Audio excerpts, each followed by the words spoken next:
বুধবার বিভিন্ন অনুষ্ঠানের মাধ্যমে ইন্দিরা গান্ধীর জন্মদিবস পালন করা হলো। এদিন কাঁকসা ব্লক কংগ্রেসের পক্ষ থেকে যথাযোগ্য মর্যাদায় দিনটি পালন করা হয়। উপস্থিত ছিলেন জেলা সাধারণ সম্পাদক দেবাশিস বিশ্বাস, ব্লকের সাধারণ সম্পাদক শ্রী ধর্মেন্দ্র শর্মা। কংগ্রেসের বুদবুদ ব্লক কমিটির পক্ষ থেকে ইন্দিরা গান্ধীর প্রতিকৃতিতে মাল্যদান করা হয়। এদিন আড়া মোড়েও ইন্দিরা গান্ধীর নতুন মূর্তি বসানো হয়। সেই উপলক্ষে এলাকার সাধারণ মানুষের পাশাপাশি দলীয় কর্মী সমর্থকদের মধ্যে ব্যাপক উন্মাদনা দেখা যায়। নরনারায়ণ সেবারও আয়োজন করা হয়েছিল। কাঁকসা থেকে নিজস্ব প্রতিনিধি রিপোর্ট, সুখবর টিভি।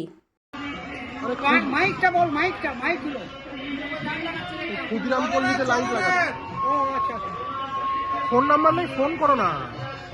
আজকে এখানে আপনাদের কিসের অনুষ্ঠান? আজকে স্বর্গীয় প্রাক্তন প্রধানমন্ত্রী প্রিয়দর্শিনী ইন্দিরা গান্ধীর আজকে আমাদের 108তম জন্মদিন।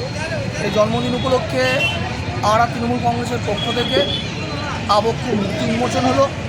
এই মূর্তি উন্মোচনের মাধ্যমে এলাকার মানুষ এবং তৃণমূল কংগ্রেসের কর্মীদের মধ্যে চরম উদ্দীপনা রয়েছে। তারা আজকে এসে নরনারায়ণ সেবা করছেন, আমরা তার আয়োজন করেছি। এবং যে দীর্ঘ একটা আবেগ ছিল যে এখানে মূর্তি বসানো তৃণমূল কংগ্রেস কর্মীদের মধ্যে বা এলাকাবাসীর মধ্যে, তা আজকে আমাদের সম্পূর্ণ হলো। এই নিয়ে আজকে বিশেষ অনুষ্ঠান ছিল। আপনার পরিচয়? আমার পরিচয়, আমি বিশ্বজিৎ চ্যাটার্জি, উপপ্রধান মলানদিঘি গ্রাম পঞ্চায়েত।